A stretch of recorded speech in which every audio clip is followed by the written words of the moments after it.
The pristine showroom of Silver Crest luxury automobiles gleamed under carefully calibrated lighting, each vehicle positioned to inspire maximum desire. Every chrome accent and polished curve told potential buyers the same story. This is what success looks like. This is what you deserve. Rebecca Winters adjusted her designer watch and smoothed an invisible crease from her tailored charcoal suit. At 38, she had perfected the art of luxury car sales. It wasn't just about knowing specifications and features. Anyone could memorize those. The real skill was identifying genuine buyers from wishful thinkers within seconds of them walking through the door. Remember, she often told her sales team during morning briefings, our time is our most valuable asset. Learn to prioritize clients who can actually afford what we sell. She didn't consider this elitism, merely business efficiency. The showroom was relatively quiet for a Tuesday afternoon. A retired investment banker was examining a Mercedes with Julian, their newest associate. A couple in designer outfits were being guided through financing options for an Aston Martin by Derek. Everything was proceeding with the well-orchestrated precision Rebecca demanded of her team. Until the doors opened and walked in. The woman appeared to be in her mid-40s, with natural gray streaking her simple ponytail. She wore faded jeans with a loose-fitting navy sweater that had definitely seen better days. Her sneakers were practical rather than fashionable, and she carried a worn canvas tote instead of a designer handbag. Most tellingly, she wore no obvious status symbols. No luxury watch, no statement jewelry, nothing that signaled belonging in a showroom where vehicles started at six figures. Rebecca exchanged a knowing glance with Derek before approaching with her professional smile firmly in place. Welcome to Silver Crest. Are you looking for directions? It was her standard greeting for obvious non-clients who wandered in, polite but direct. The woman smiled warmly. No, thank you. I'm interested in the Phantom Coupe in midnight blue. The one on the platform over there. She pointed to their most exclusive vehicle, a $375,000 masterpiece of engineering and luxury. Rebecca's smile tightened imperceptibly. She'd seen this before, dreamers wanting to sit in cars they could never afford, taking selfies to impress social media followers. The Phantom is quite exclusive, Rebecca said, emphasizing each word carefully. Perhaps I could show you some of our more accessible options? We have several pre-owned luxury vehicles that might better suit your needs. She deliberately glanced at the woman's scuffed sneakers, letting the implication hang in the air. I'd really prefer to see the Phantom, the woman persisted pleasantly. Is it possible to look inside? From across the showroom, Ethan Mitchell, their youngest sales associate, started to move in their direction. Rebecca gave him a subtle head shake. The kid was too earnest by half. Hadn't yet learned to recognize time wasters. The Phantom is by appointment only, Rebecca lied smoothly. Our serious clients typically schedule private viewings with financing pre-approval. She reached for a brochure. Perhaps you'd like to take this home and consider whether it's truly the right fit for your situation. Just then, the showroom doors opened again and a couple entered, the man in a custom suit, the woman draped in designer wear that screamed old money. Rebecca's demeanor transformed instantly. If you'll excuse me, she said to the plainly dressed woman, not bothering to hide her dismissal. Ethan can answer any questions you might have about our more standard models. She strode toward the wealthy-looking couple, arms outstretched in welcome. Mr. and Mrs. Davidson. Wonderful to see you again. The Bentley you inquired about just arrived yesterday. Ethan approached the woman in the navy sweater with an apologetic smile. He couldn't be more than 26, and his suit seemed slightly too large for his slender frame. I'm sorry about that, he said quietly. Would you like me to tell you about the Phantom? It's a remarkable vehicle. I would, thank you, the woman replied with genuine interest. As Ethan enthusiastically described the vehicle's features, the woman noticed Rebecca leading the well-dressed couple directly to the Phantom she had just claimed was, by appointment only. Rebecca opened the door with a flourish, inviting Mrs. Davidson to sit inside. That's quite all right, the woman assured the now uncomfortable Ethan. I understand how these things work. Across the showroom, Rebecca was performing her well-rehearsed sales routine. This particular model has a waiting list of 6 months, but I've reserved one for special clients who understand luxury as a lifestyle, not just a purchase. Mrs. Davidson ran her hand along the leather interior. It's exquisite, but I'm not entirely convinced about the color. We could certainly discuss custom options, Rebecca assured her. The plainly dressed woman approached quietly, standing just within earshot. "Excuse me," she said politely. "I was hoping to inquire about purchasing this model today." Rebecca's face tightened. "As I mentioned earlier, this vehicle is currently being shown to these customers." Her voice carried barely contained irritation. "Perhaps you could come back another time, or as I suggested, check our more standard options." The couple looked uncomfortably between Rebecca and the woman in the navy sweater. "I'm specifically interested in this car," the woman stated calmly. "I'd like to make a purchase today, if possible." Rebecca stepped away from the Davidsons, lowering her voice. "Look, I understand people like to dream, but this is a place of business. That vehicle costs more than most homes. Now, I've been patient, but you're interrupting a legitimate sale." Several nearby customers had stopped their conversations to watch the uncomfortable exchange. Ethan hovered anxiously nearby. "I'm prepared to make a cash purchase today," the woman said, maintaining her composure. That was when Rebecca's professional veneer completely cracked. She laughed, a short, harsh sound that echoed across the showroom floor. Several heads turned. "A cash purchase? Really?" Her voice was louder now, designed to humiliate.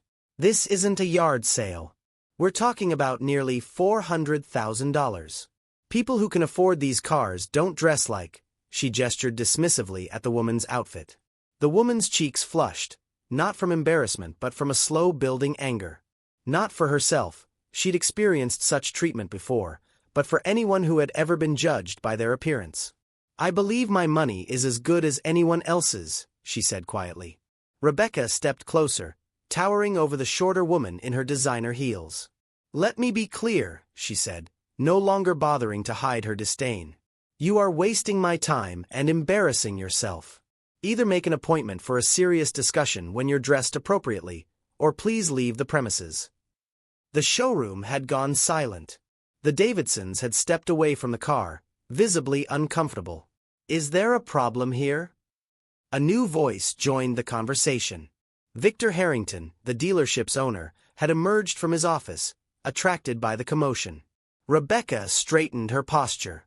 "No problem, sir. Just explaining to this lady that we operate by appointment for serious buyers." Victor Harrington assessed the situation quickly, taking in the woman's simple appearance and the watching crowd. His expression made it clear which side he was taking. "I see," he said coldly. "Miss?" "Olivia Sullivan," the woman supplied. "Ms. Sullivan, perhaps there's been a misunderstanding. Our clientele typically, well, they understand the exclusivity of our vehicles." "I understand perfectly," Olivia replied, her voice steady despite the humiliation burning in her chest. "Your sales manager has made your policies quite clear." Rebecca stepped forward again, her voice dripping with condescension. "If you're genuinely interested, which I doubt, you can call for an appointment. But I'd suggest bringing proof of funds and dressing the part. These cars," she gestured around the showroom, "are for a certain class of people." A murmur rippled through the onlookers. Someone snickered. Olivia looked around at the judging faces, at Rebecca's smug expression, at the owner's tacit approval of his employees' behavior. She'd faced discrimination before, but rarely so blatantly, so publicly. "I see," she said simply. With dignity intact but spirits bruised, she turned and walked toward the exit. Behind her she heard Rebecca's voice, not quite quiet enough. "Some people just don't know their place."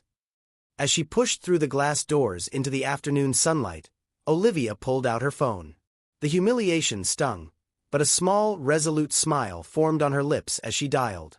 The Sullivan estate sat on 7 quiet acres outside the city, its understated elegance revealing nothing of the billions behind its ownership. Jonathan Sullivan preferred it that way. At 49, the tech innovator had revolutionized medical imaging technology, building a fortune while maintaining a deliberately low profile.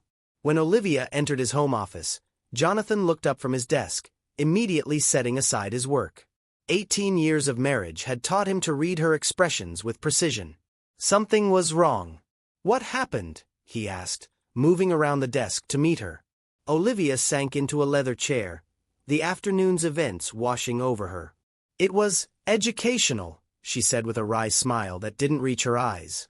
She recounted the experience at the dealership, the condescension, the humiliation, the blatant discrimination. As she spoke, Jonathan's expression darkened, but he remained silent, giving her the space to process. "It's not about me," she concluded. "I have the privilege of walking away knowing the truth. But how many people get treated that way every day without the comfort of knowing they actually could afford what they're being denied?" Jonathan nodded thoughtfully. In their years together, this was what had always moved him most about Olivia.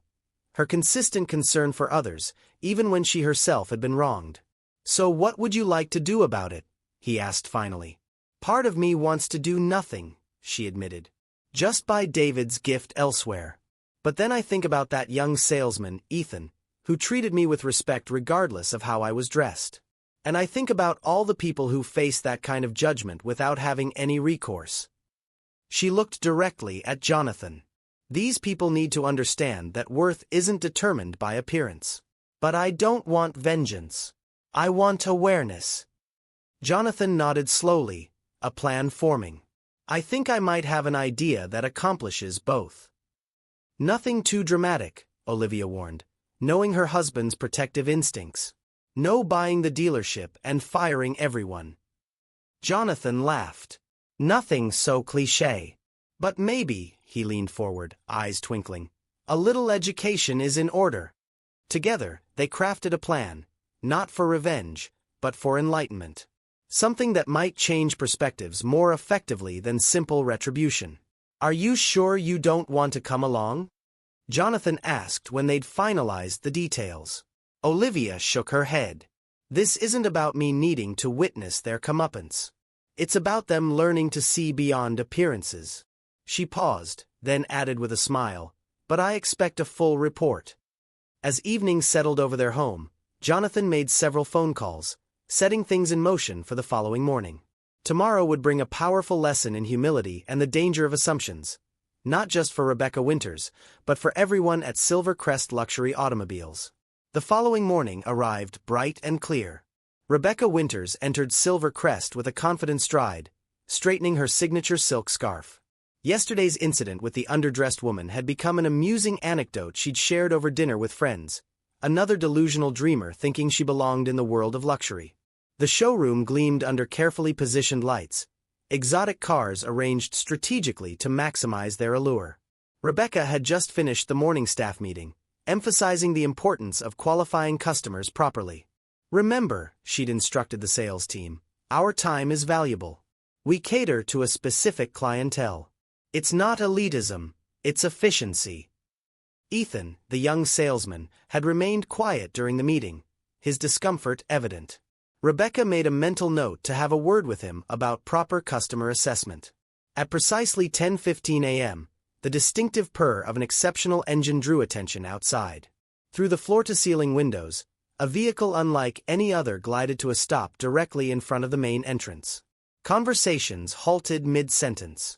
Even Rebecca, typically unimpressed by luxury vehicles given her daily proximity to them, felt her pulse quicken.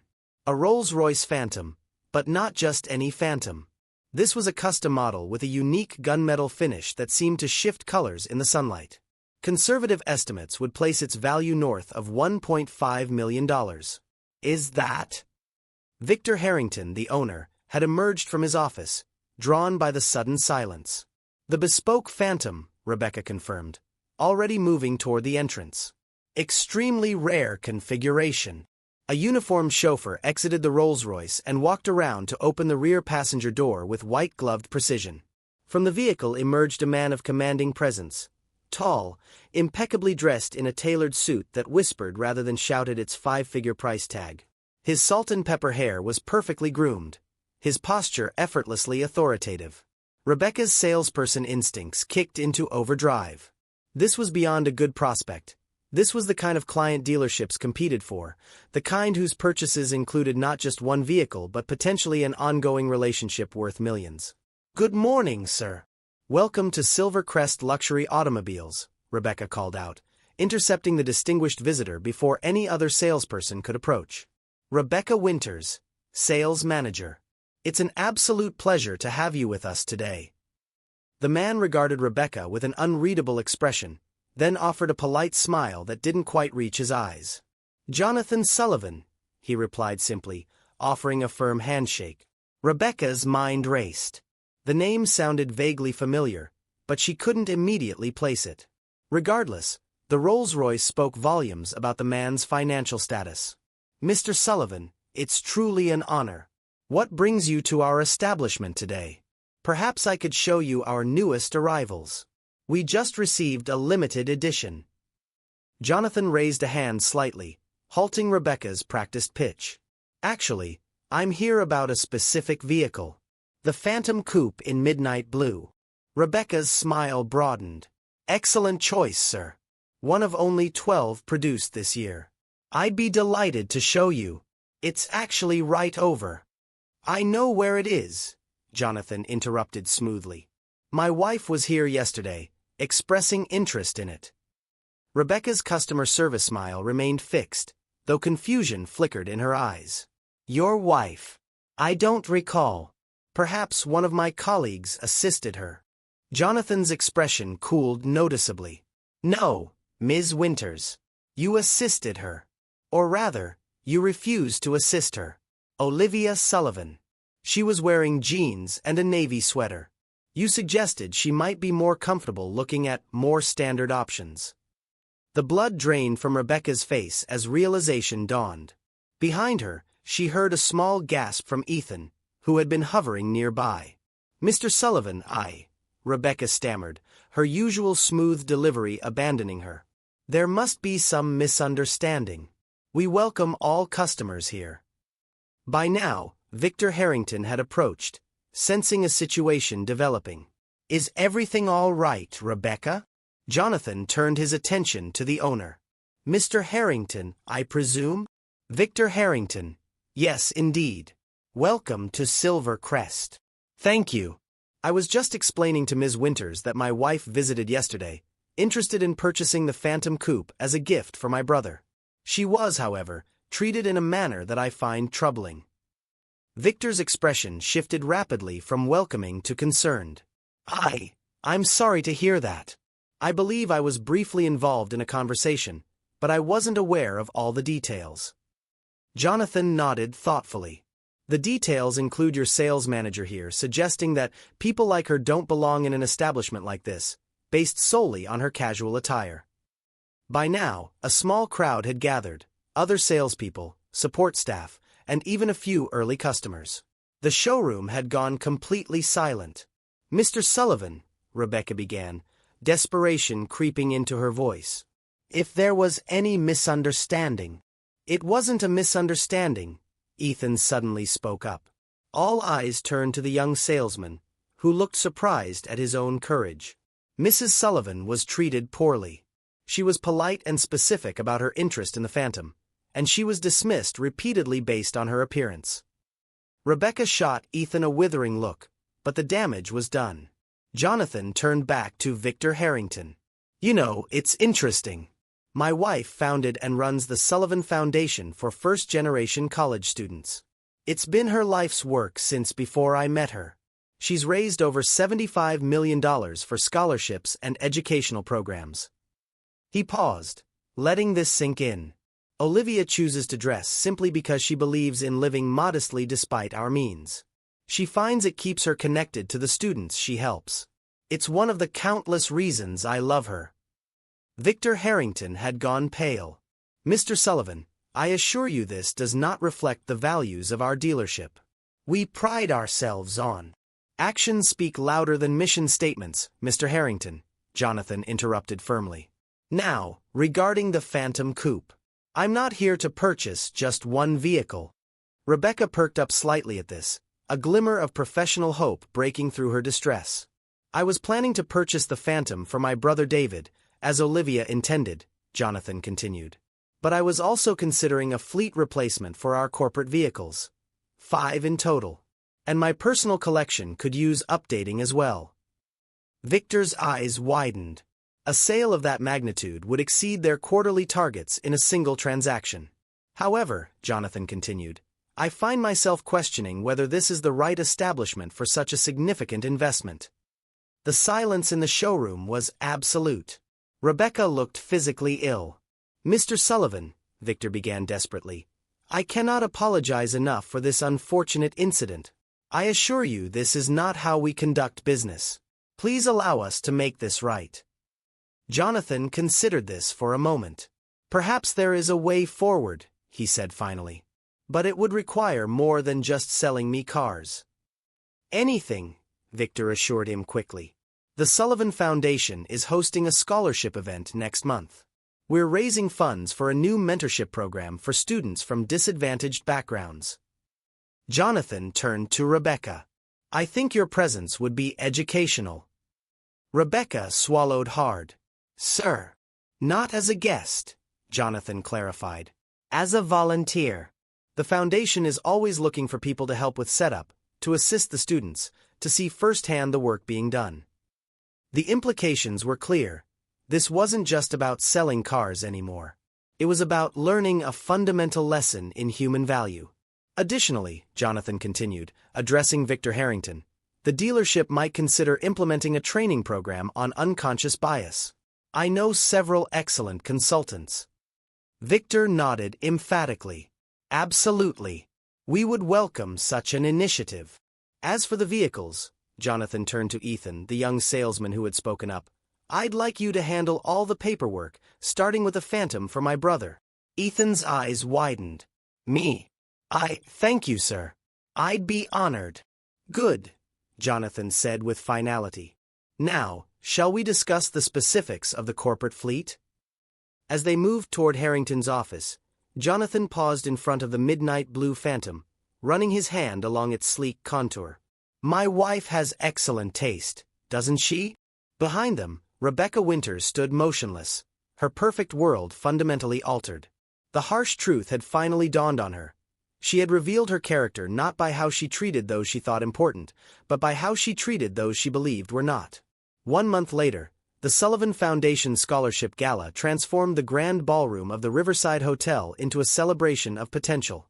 Students from diverse backgrounds, many the first in their families to attend college, mingled with donors, educators, and supporters.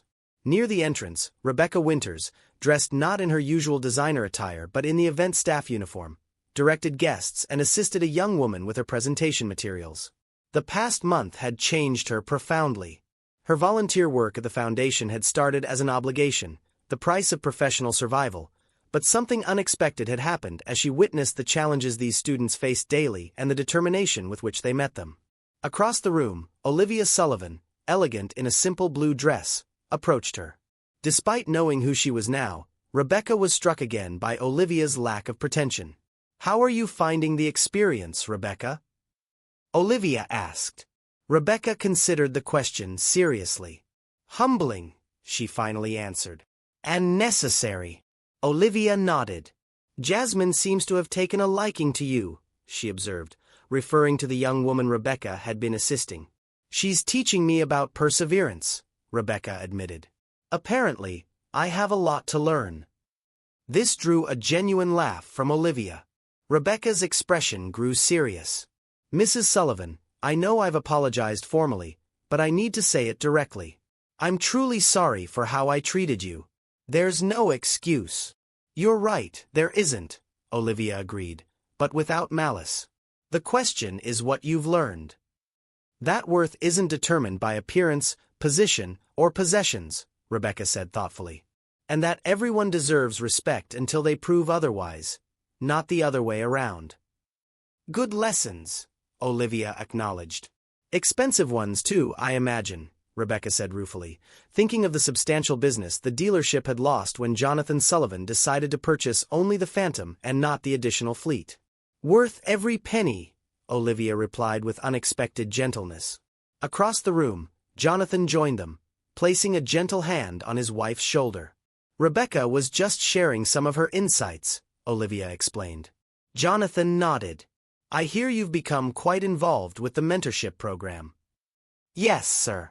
In fact, I've signed up to continue volunteering after my required period, Rebecca admitted. She hesitated, then added, and I've been working with Mr. Harrington on revamping our customer approach at the dealership. No more qualifying by appearance.